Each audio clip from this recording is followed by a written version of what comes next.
ಎಲ್ಲರಿಗೂ ನಮಸ್ಕಾರ. Super ma'am Aruna Kannada ಚಾನಲ್ಗೆ ಸ್ವಾಗತ. ಶ್ರಾವಣ ಮಾಸ ಬಂತಂದ್ರೆ ನಮ್ಗೆ ಮುಖ್ಯವಾಗಿ ನೆನಪಾಗೋದೇನು, ಅದರಲ್ಲಿ ಖುಷಿ ಕೊಡುವಂಥದ್ದು ಅಂತಲೇ ಹೇಳ್ಬೋದು, ಈ ವರಮಹಾಲಕ್ಷ್ಮಿ ಹಬ್ಬ.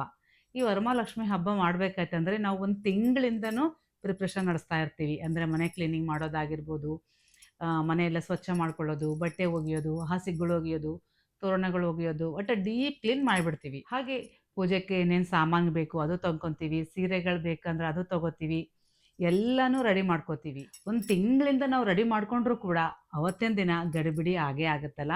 ಯಾಕಂದರೆ ನಾನು ಈ ವರಮಹಾಲಕ್ಷ್ಮಿ ಪೂಜೆನ ಮಾಡೋದಕ್ಕೆ 30 ವರ್ಷ ಮೇಲೇನೆ ಆಯಿತು. ಹಾಗಾಗಿ ನನ್ನ ಅನುಭವದಿಂದ ಹೇಳ್ತಾ ಇದ್ದೀನಿ. ಅದಕ್ಕೆ ನಾನು ಈಗ ಈಸಿ ಆಗಬೇಕು, ಹಡಾವುಡಿ ಆಗಬಾರ್ದು ಅಂತೇಳಿ ಮೊದಲೇ ಒಂದು ಲೀಸ್ಟನ್ನು ರೆಡಿ ಮಾಡಿ ಇಟ್ಕೊತೀನಿ, ಒಂದು ಪಟ್ಟಿನ. ಆ ಪ್ರಕಾರ ಎಲ್ಲ ಕೆಲಸ ಆಗಿದೆನಾ, ಅಂದರೆ ಎಲ್ಲ ವಸ್ತುಗಳನ್ನ ತಂದ್ಕೊಂಡಿದ್ದೀನಾ, ಎಲ್ಲ ರೆಡಿ ಮಾಡ್ಕೊಂಡಿದ್ದೀನಾ ಅಂತ ನೋಡ್ಕೊಳ್ಳೋಕೆ ಈಸಿ ಆಗುತ್ತೆ. ಕೆಲವೊಂದು ಸಾರಿ ನಾವು ತೊಗೊಳಕ್ಕಂತ ಹೋದಾಗ ಅದನ್ನು ತೊಗೋಬೇಕಾದ್ರೆ ಬೇರೆ ಏನೋ ಕಣ್ಣಿಗೆ ಚೆನ್ನಾಗಿ ಕಾಣಿಸುತ್ತಲ್ಲ, ಅವಾಗ ನಾವೇನು ಮಾಡಿಬಿಡ್ತೀವಿ, ಫಸ್ಟ್ ಅದನ್ನು ಪರ್ಚೇಸ್ ಮಾಡಿಬಿಡ್ತೀವಿ. ನಾವೇನು ತೊಗೋಬೇಕು ಅನ್ಕೊಂಡಿರ್ತೀವಿ ಅದನ್ನೇ ಮರ್ತೋಗ್ತೀವಿ. ಎಷ್ಟೋ ಸಾರಿ ನನಗೆ ಹೀಗಾಗಿದೆ. ಮತ್ತೆ ನಾನು ತಿರ್ಗಾ ಮನೆಗೆ ಬಂದಮೇಲೆ ಬೇರೆಯವರಿಂದ ಕೂಡ ಕೆಲವು ವಸ್ತುಗಳನ್ನ ತರಿಸ್ಕೊಂಡಿದ್ದೀನಿ. ಹಾಗಾಗಿ ಈ ರೀತಿ ಆಗಬಾರ್ದು. ಯಾಕಂದರೆ ನಾವು ಮುಂಚೆನೇ ಗೊತ್ತಿರುತ್ತಲ್ಲ ಯಾವ ದಿನ ಮಾಡಬೇಕು, ಯಾವ ಟೈಮಿಂಗ್ ಮಾಡಬೇಕು ಅಂತ. ಅದಕ್ಕಾಗಿ ನಾವು ಒಂದು ಪಟ್ಟಿನ ಮಾಡಿಕೊಂಡು ಅದೇ ರೀತಿ ನಾವು ಎಲ್ಲ ಸಾಮಾನುಗಳನ್ನ ತಂದಿಟ್ಕೊಂಡ್ರೆ ಅವತ್ತಿನ ದಿನ ತುಂಬ ಈಸಿ ಆಗುತ್ತಲ್ಲ. ಅದಕ್ಕಾಗಿ ಇವತ್ತಿನ ವಿಡಿಯೋದಲ್ಲಿ ನಾನು ಹೇಗೆ ಪಟ್ಟಿ ಮಾಡ್ಕೊಂಡಿದ್ದೀನಲ್ಲ ಅದನ್ನು ನಿಮ್ಗೆ ಹೇಳೋಣ ಅಂತ ಅನಿಸ್ತು. ಅದಕ್ಕಾಗಿ ಈ ವಿಡಿಯೋ ಮಾಡ್ತಾ ಇದ್ದೀನಿ. ಈ ವಿಡಿಯೋ ಇಷ್ಟ ಆಗಿದ್ರೆ ಖಂಡಿತ ಒಂದು ಲೈಕ್ ಮಾಡಿ.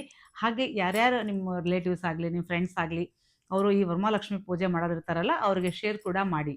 ಹಾಗೆ ಈಗ ಹೊಸದಾಗಿ ಹೈಪ್ ಅಂತ ಒಂದು ಆಪ್ಷನ್ ಬಂದಿದೆ, ಹೈಪ್ ಕೂಡ ಮಾಡಿ ಅಂತ ಹೇಳ್ತಾ ವಿಡಿಯೋ ಸ್ಟಾರ್ಟ್ ಮಾಡ್ತೀನಿ. ಪೆನ್ ಬುಕ್ ತೊಗೊಂಡು ಬರ್ಕೊಂಡ್ರು ಚೆನ್ನಾಗಿ, ಇಲ್ಲಾಂದರೆ ಈ ವಿಡಿಯೋನ ಸೇವ್ ಮಾಡಿ ಇಟ್ಕೊಳ್ಳಿ, ನೀವು ನೋಡ್ಕೋಬೋದು. ಅರಿಶಿಣ, ಕುಂಕುಮ, ಅದ್ರ ಜೊತೆಗೆ ಹೊಸದಾಗಿ ಯಾರಾದರೂ ಮಾಡೋದಿತ್ತಂದರೆ ವರಮಹಾಲಕ್ಷ್ಮಿ ವ್ರತದ ಬುಕ್ ಬರುತ್ತೆ, ಆ ಬುಕ್ಕನ್ನು ಕೂಡ ತೊಗೊಳ್ಳಿ.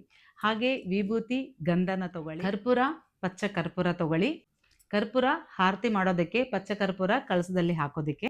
ಕಾಯಿ ತೊಗೊಳ್ಳಿ, ಒಂದು ತುಂಬಿದ ಕಾಯಿ, ಒಂದು ಒಡೆಯೋದಕ್ಕೆ ತೆಂಗಿನಕಾಯಿ, ಮತ್ತೆ ದೀಪ ಹಚ್ಚೋದಕ್ಕೆ ಎಣ್ಣೆ ಅಥವಾ ತುಪ್ಪ, ಮತ್ತೆ ಬತ್ತಿಗಳನ್ನ ತೊಗೊಳ್ಳಿ. ಹಾಗೆ ಗೆಜವಸ್ತ್ರ ತೊಗೊಳ್ಳಿ, ಊದಿನ ಕಡ್ಡಿ ತೊಗೊಳ್ಳಿ, ಅಂದರೆ ಸುವಾಸನೆ ಇರುವಂಥದ್ದು ಊದಿನ ಕಡ್ಡಿ ತೊಗೊಳ್ಳಿ.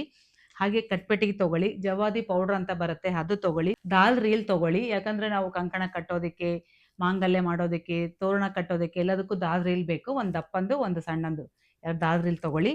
ಹಾಗೆ ಅರ್ಶಿಣ ಕೊಂಬು ತೊಗೊಳ್ಳಿ. ಇಲ್ಲಿ ಇಷ್ಟೊಂದು ಲೀಸ್ಟ್ ಹೇಳಿರಲ್ಲ, ಇವೆಲ್ಲಾನು ತರಬೇಕಾ ಅಂತೇನಿಲ್ಲ. ಯಾವುದಾದ್ರೂ ನಿಮ್ಗೆ ಸಿಕ್ಕಿಲ್ಲ ಅಂದ್ರೂ ಅದನ್ನ ಮನಸ್ಪೂರ್ವಕವಾಗಿ ಇಟ್ಟಿನ ಅಂತ ಅನ್ಕೊಂಡ್ರು ಕೂಡ ನಡೆಯುತ್ತೆ. ಆಲ್ರೆಡಿ ಕೆಲವು ವಸ್ತುಗಳು ನಿಮ್ಮ ಮನೇಲಿ ಇದ್ದು ಅಂದ್ರೆ ಅವ್ರನ್ನ ಮತ್ತೆ ತಗೊಳ್ಳಬೇಕಾದ ಅವಶ್ಯಕತೆ ಇರೋದಿಲ್ಲ. 6 ಕವಡೆ, 6 ತಾವರೆ ಬೀಜ, 6 ಬಿಲ್ಲಡಿಕೆ ಅಥವಾ ಬಟ್ಲಡಿಕೆ, ಅವೆರಡು ಸಿಕ್ಕಿಲ್ಲ ಅಂದ್ರೆ ಗುಂಡಡಿಕೆ ಕೂಡ ನಡೆಯುತ್ತೆ. ನಿಮ್ಗೆ 6 ಸಿಕ್ಕಿಲ್ಲ ಅಂತಂದ್ರೆ 2 ಕೂಡ ಇಡ್ಬೋದು. ಮತ್ತೆ ಗೋಮತಿ ಚಕ್ರ 6, ಹಾಗೆ ಶ್ರೀಫಲ ಅಂತ ಬರುತ್ತೆ, ಅವು 2 ತಗೊಂಡ್ರು ಕೂಡ ನಡೆಯುತ್ತೆ. ಆಮೇಲೆ 6 ಯಾಲಕ್ಕಿ, 6 ಲವಂಗ, 6 ಉತ್ತುತ್ತಿ, 6 ಗುಲಗಂಜಿ, ಲಾವಂಚ ಬೇರು ಕಳಸದಲ್ಲಿ ಹಾಕೋದಕ್ಕೆ, ಮುತ್ತು, ಅವಳ, ಪಚ್ಚೆ, 33 ಕಾಯಿನು, ಹಾಗೆ ಶ್ರೀಚಕ್ರ ಅಂತ ಬರುತ್ತೆ, ತಾಮ್ರದ್ದಾಗ್ಲಿ ಅಥವಾ ಬೆಳ್ಳಿದಾಗ್ಲಿ ಹಿತ್ತಾಳೆದಾಗ್ಲಿ ಅದನ್ನು ಕೂಡ ಇಡ್ಬೋದು. ಇಲ್ಲ ಅಂದ್ರೆ ನೀವು 5 ರೂಪಾಯಿ ಕಾಯಿನು, 10 ರೂಪಾಯಿ ಕಾಯಿನ್ ಇರ್ತಾವಲ್ಲ ಅವುಗಳನ್ನು ಕೂಡ ಕಳಸದಲ್ಲಿ ಹಾಕೋದಕ್ಕೆ ಇಡ್ಬೋದು. ಆಮೇಲೆ ತಂಬಿಗೆ ಅಥವಾ ಕೊಡ, ನೀವು ಯಾವ್ದು ಇಡ್ತೀರೋ ಅದು ರಾಗಿದಾಗ್ಲಿ ಹಿತ್ತಾಳೆದಾಗ್ಲಿ. ಸ್ಟೀಲ್ದು ಬಳಸಬೇಡಿ, ಯಾಕಂದ್ರೆ ನಿಮ್ಮ ಮನೇಲಿ ಇಲ್ಲ ಅಂದ್ರೂ ಕೂಡ ಒಂದು ಪರ್ಚೇಸ್ ಮಾಡ್ಕೊಂಡ್ ಬನ್ನಿ. ಯಾಕಂದ್ರೆ ಪ್ರತಿ ವರ್ಷ ಮಾಡಿದ್ರು ಕೂಡ ಒಳ್ಳೇದೇ ಅಲ್ಲ. ಹಾಗೆ ರಾಗಿ ರಾಗೋರ್ತುಂದ್ ಅಂತಾರೆ, ಹಾಗಾಗಿ ನೀವು ಮನೇಲಿ ಒಂದು ರಾಗಿ ಚೆಂಬು ತಂದಿಟ್ಕೊಂಡ್ರು ಕೂಡ ಒಳ್ಳೇದೇ. ಕಡಲೆ ಅಂತೀವಲ್ಲ, ಪುಟಾಣಿ, ಬೆಲ್ಲ ಅದನ್ನ ತಗೊಳ್ಳಿ. ಡ್ರೈ ಫ್ರೂಟ್ಸ್ ತಗೊಳ್ಳಿ, ಒಣ ಕಡಲೆ ತಗೊಳ್ಳಿ, ಯಾಕಂದ್ರೆ ಅವತ್ತು ನೆನೆಸಿ ಅಮ್ಮನವರು ನೈವೇದ್ಯ ಇಟ್ಟು ಬಂದಂಥವ್ರಿಗೆ ಮುತ್ತೈದವರಿಗೆ ಕೊಡೋದಕ್ಕೆ. ಅದ್ರ ಜೊತೆಗೆ ಮಣೆಗಳು, ನೀವು ಪೂಜೆ ಮಾಡ್ತಿರ್ತೀರಲ್ಲ ಮಣೆಗಳು ತಗೊಳ್ಳಿ, ಅಥವಾ ಟೇಬಲ್ ಮೇಲೆ ಮಾಡ್ತೀವಂದ್ರೆ ಆ ಟೇಬಲ್ನ ಕೂಡ ತಗೊಳ್ಳಿ. ಹಾಗೆ ನೀವು ದೀಪ ಹಚ್ಚೋದಕ್ಕೆ ದೀಪ ಸ್ತಂಭಗಳನ್ನ ತಗೊಳ್ಳಿ. ಕಳಸ ಪ್ರತಿಷ್ಠಾಪನೆ ಮಾಡೋದಕ್ಕೆ ಪ್ಲೇಟ್ಗಳನ್ನ ತಗೊಳ್ಳಿ. ಹಾಗೆ ನೈವೇದ್ಯ ಇಡ್ತೀವಲ್ಲ ಅದಕ್ಕಾಗಿ ನಿಮ್ಮ ಮನೇಲಿ ಹಿತ್ತಾಳೆ ಪ್ಲೇಟು ಆ ಥರ ಇದ್ರೆ ಬಳಸಿ. ಇಲ್ಲಾಂದ್ರೆ ಈಗ ಅಡಿಕೆ ಮರ ಅಂದ್ರೆ ಸಿಗ್ತದೆ ಸಣ್ಣ ಸಣ್ಣ ಪ್ಲೇಟ್ಗಳು ಗ್ರಂಥಿ ಅಂಗಡಿಗಳಲ್ಲಿ. ಅಕ್ಷತೆ ಕಲಸೋದಕ್ಕೆ ಸ್ವಲ್ಪ ನುಚ್ಚು ಇರ್ಲಾರ್ದಂತ ಅಕ್ಕಿನ ತಗೊಳ್ಳಿ. ಹಾಗೆ ನಾವು ಕಳಸ ಕೂಡಿಸ್ಬೇಕಾದ್ರೆ ಅಕ್ಕಿನ ಹಾಕ್ತೀವಲ್ಲ ಆ ಅಕ್ಕಿನ ಕೂಡ ಸ್ವಲ್ಪ ತಗೊಳ್ಳಿ. ನೀವು ಹಾಕ್ಕೋತೀವಿ ಅನ್ನೋದಾದ್ರೆ ನಿಮ್ಮ ಸೈಜ್ದು 1 ಡಜನ್ ಕೆಂಪು, ಅರ್ಶಿಣ, ಹಸಿರು ಕಲರಲ್ಲಿ ತಂದು 1 ಡಜನ್ ಬಳೆನ ಹಾಕಿ ಮುಂದೆ ಇಟ್ಟು ನೀವು ಮರುದಿನ ಹಾಕ್ಕೋಬಹುದು. ಇಲ್ಲ ನಾವು ಯಾವಾಗ ಲಕ್ಷ್ಮಿಗೆ ಇರ್ತೀವಿ ಅಂದ್ರೆ ಈಗ ಚಿಟ್ಟಿ ಬಳೆ ಅಂತ ಸಿಗ್ತವೆ, 108 ಒಂದು ಮಾಲಾನೇ ಇರುತ್ತೆ. ಅವು ಒಂದ್ಸರಿ ತಂದಿಟ್ಕೊಂಡ್ರೆ ನೀವು ಪ್ರತಿ ವರ್ಷ ಅವುಗಳನ್ನೇ ಕೂಡ ಬಳಸ್ಬೋದು. ಬ್ಲೌಸ್ ಪೀಸ್ ಸೇರಿಸ್ತೀವಿ ಅಂದ್ರೆ ಬ್ಲೌಸ್ ಪೀಸ್ ತಗೊಳ್ಳಿ, ಇಲ್ಲಾಂದ್ರೆ ಸೀರೆ ತಗೊಳ್ಳಿ.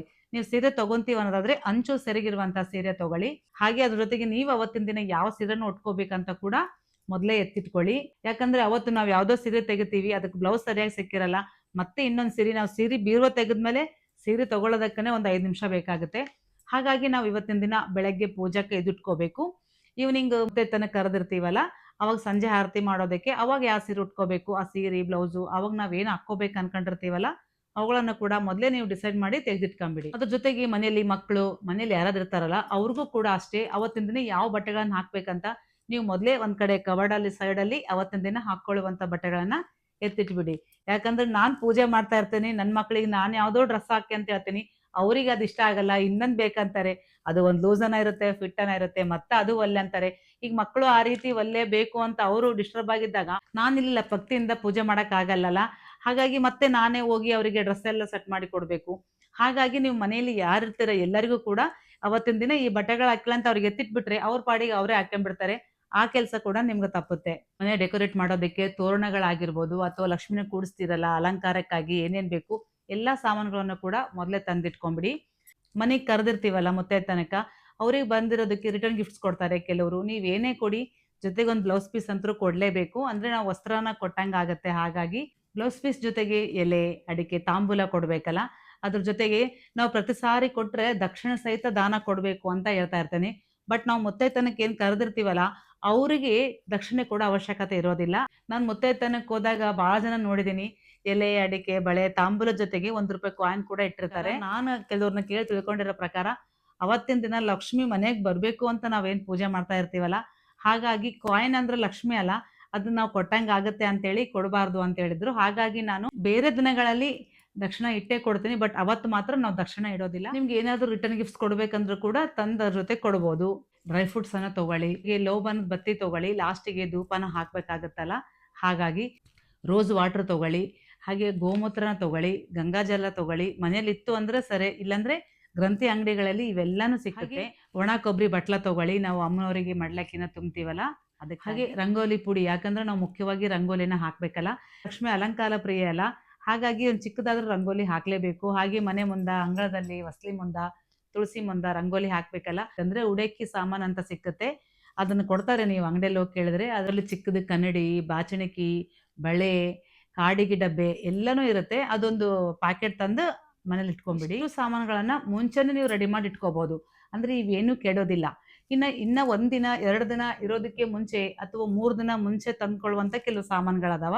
ಅವು ಎಲೆ ಮತ್ತೆ ಹೂಗಳು, ಬಾಳೆ ದಿಂಡು, ಹಣ್ಣುಗಳು ಇವು ಮುಂಚೆ ತಂದಿಟ್ಕೊಂಡ್ಬಿಟ್ರೆ ಕೆಟ್ಟೋಗ್ಬಿಡ್ತಾವಲ್ಲ. ಹಾಗಾಗಿ 2 ಡೇಸ್ ಮುಂಚೆನು ಎಲೆ, ಹೂವ ಇವೆಲ್ಲ ತಂದು ಫ್ರಿಡ್ಜ್ ಅಲ್ಲಿ ಸ್ಟೋರ್ ಮಾಡ್ಬೋದು. ಹಾಗೆ ನೀವು ನೈವೇದ್ಯ ನಾವು ಏನೇನ್ ಮಾಡ್ಬೇಕು ಅನ್ಕೊಂಡಿದೀವಿ ಅದಕ್ಕೆ ಏನೇನ್ ಬೇಕು ಆ ಸಾಮಾನುಗಳನ್ನ ಕೂಡ ನೀವು ಮೊದಲೇ ತಂದಿಟ್ಕೊಂಡ್ಬಿಡಿ. ಗೊತ್ತಾಯ್ತಲ್ಲ ಸ್ನೇಹಿತರೆ, ಹಬ್ಬದಕ್ಕಿಂತ ಮುಂಚೆ ನಾವು ಯಾವ್ಯಾವ ವಸ್ತುಗಳನ್ನ ರೆಡಿ ಮಾಡಿ ಇಟ್ಕೋಬೇಕು ಅಂತ. ಈ ವಿಡಿಯೋನ ಇಲ್ಲಿಗೆ ಮುಗಿಸ್ತಾ ಇದ್ದೀನಿ. ಮುಂದಿನ ವಿಡಿಯೋದಲ್ಲಿ ಹೇಗ್ ಪೂಜೆ ಮಾಡ್ಕೋಬೇಕು ಅನ್ನೋದನ್ನ ನಿಮ್ ಜೊತೆ ಶೇರ್ ಮಾಡ್ತೀನಿ. ಅಲ್ಲಿವರೆಗೂ ನಮಸ್ಕಾರ.